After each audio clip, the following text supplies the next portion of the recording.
not right now. And I'd like to read to you a Gemara, the Gemara Maseches Sanhedrin, Daf Tzadi Ches Amud Aleph, 98a, says as follows. There's a pasuk in Yeshaya. The pasuk says, Ani Hashem bi'ita achishena. I am God. In its time, I will bring it early. I'll bring it quickly. It's talking about the days of Mashiach. So it's a contradiction. Is Mashiach going to come at its designated time? Or is it going to come quickly? Is Hashem going to bring it sooner? Which one? So Rabbi Shua ben Levi asked this question, and he answered as follows. Zachu, if the Jewish people merit, achishena, if they're deserving of it, Hashem will bring the Mashiach, the Geula, the redemption, sooner. Lo zachu, but if they don't, then bi'ita. Then it will come at its designated time. What does that mean? If we're not deserving, it's still going to come? How does it make any sense? So the idea is as follows. We can't forget that no matter how bad, God forbid, the Jewish people are, at the end of the day, we always have Kedusha in us. We always have holiness. It is impossible for the Jewish people to be wiped out. Impossible. It's impossible for the Jewish people not to have holiness, because even if chas v'shalom, everyone would sin, but we always have all the merits, all the Kedusha that was injected from our avos, from our forefathers. It's in us, forever. And therefore, there's going to be a designated time that just for those merits of our forefathers alone, we will be redeemed. However, im zachu, if we go ahead and we on our own start to do mitzvos, we on our own start to grow, we on our own try to spread the light, we do more, and we add on to the Kedusha that our forefathers put into us, so then we're zoche, then achishena, then it's going to come even sooner. What happened? Bilam said, I'm going to nail these guys. I can't, it's true. I can't cut them at the roots. I can't. Yaakov is like they're like a stone, they're a rock. I can't break them. But I could get them at least to make the mistakes themselves. And what did Bilam go ahead and do? What was his strategy? I can't curse them, I can't get the forefathers, I'll get them to sin. What two sins?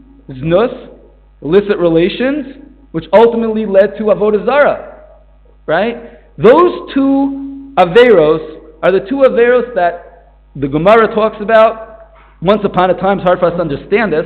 Once upon a time, there was a Yetzer Hara for Avodah Zarah. People actually had a strong desire to go bow down to the pole. We make jokes of it, but there was a Yetzer Hara that existed in the world that people would want to go ahead and do things like that. Baal Peor. That people go to the bathroom in front of this idol. I mean, it's disgusting. People had a strong Yetzer Hara for such a thing. Now, it was getting so bad that the Gemara says that Sanhedrin obliterated the Yetzer Hara. And then they wanted to go ahead and take care of another Yetzer Hara. That was the Yetzer Hara of illicit relations, Gili Arayos. And Chazal said, no, we can't do that. For whatever reason, different shvuas. But those are the two things that Bilam went in and say, okay, well, I'm going to get the Jewish people to fall in those two areas. I wanted to take care of the whole tree by knocking down the roots. I can't. So I'll make them mess up to the extent that Geula, that is for sure going to come for the Jewish people no matter what, even if we do nothing, lo ata. I see it, erenu, I see it, v'lo ata, but it's not going to come now. Because now, the Jewish people aren't adding on to their Kedusha. They're not adding on to the holiness that was already put into us by our forefathers. And therefore, they'll have to wait. And that's what he says, erenu v'lo ata. Now it's a very powerful, very, very powerful idea. The Medrash says on the words erenu v'lo ata, the Yalkut Shimoni says as follows. Mashal Melech shenasan Medina lebino b'makom rachok. It's a mashal, a parable to a king who gave his son a present. Here's for you a city in a faraway place. It's all for you. Thanks, Dad. So he goes and he's escorted by people to go to the city. V'hayu ohavo v'oivo holchin imo. His loved ones and his enemies escorted him. Kishmahalchin baderech, while they're on their way, amrlo oivo. The enemy, people didn't like him, didn't like the king, didn't like the kid, said to him as follows: you know, when the kids are complaining in the car, like, when are we going to get there? When are we going to get there, right? So the kid is walking, and the people who hate him say, you know why your dad gave you this faraway place? He hates you. He hates you. And that's why he gave it really far away. It's far to get there, far away from your father. He hates you. The kid says, can't believe it. I thought my father was giving me this present, and you're right, this is horrible, it's so far away, my father hates me. Oavo Omerlo, then comes the people who love him, and they say, no, Achshavanu Magian, we're almost there. Eitzel Medina. Right, that's what the father in the car, when the kids in the back say, when are we going to get there? We're almost there, we have 10 more hours, we're almost there, right? The people who love him say, we're almost there. And they're already setting up for us all the incredible delicacies. When we get there, it's going to be great. It's going to be awesome. It's the best place in the whole wide world. We're almost there. The kids, yes, my father loves me. And that, the Medrash says, is the exact same thing that was going on. The Psukim tell us, Ki karo v'lecha hadavar ma'od. It's close to us. It's close. And Bilam says, Er'enu v'lo ata. I see it, far away, but nowhere close. It's not now. And the Maharal says in the Sefer Netzach Yisrael, in Perek Samach, he talks about Mashiach, and he quotes this Medrash of Bilam. And he says that is exactly what is going on in this Medrash with the Medina. What is it referring to? What is this Medina? What is this faraway place? It's referring to the times of Mashiach. It's talking about the place when the whole world is going to be that place. And it's going to be this amazing place. And the King Hashem says, I'm giving it to you. It's there. It's there already. It's automatically there. Don't worry, it's there. And Kikara v'lecha davar ma'od. It's very close to you. If you do tshuva, if you do good deeds, if you do your mitzvos and you learn Torah and you do great things, it's close. It's right there. Karov v'lecha. It's close to you. On the other hand, er'enu v'lo ata. If we don't do tshuva, and we don't try to improve our ways, we don't try to become greater people, so then, it's very far away, like Bilam said. So the power is in our hands.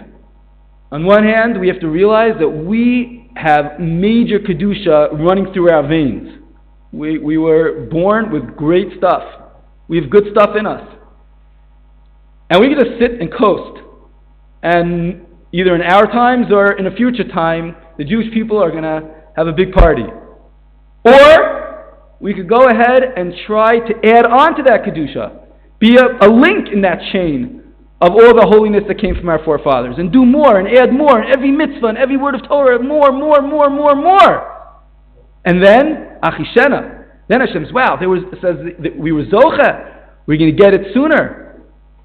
All the Kedusha that we put in also goes to our future children, like our forefathers gave to us.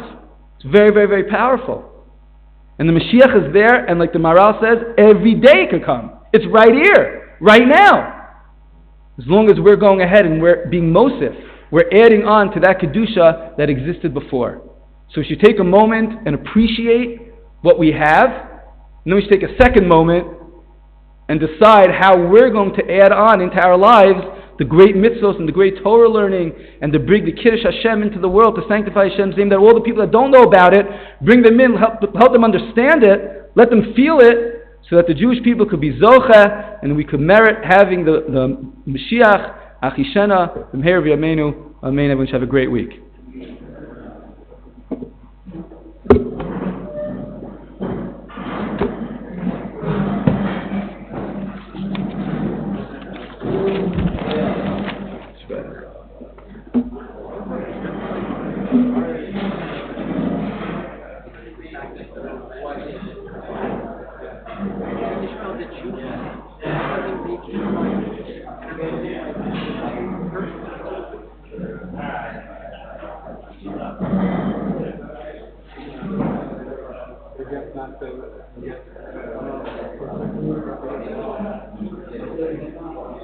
I'm not sure.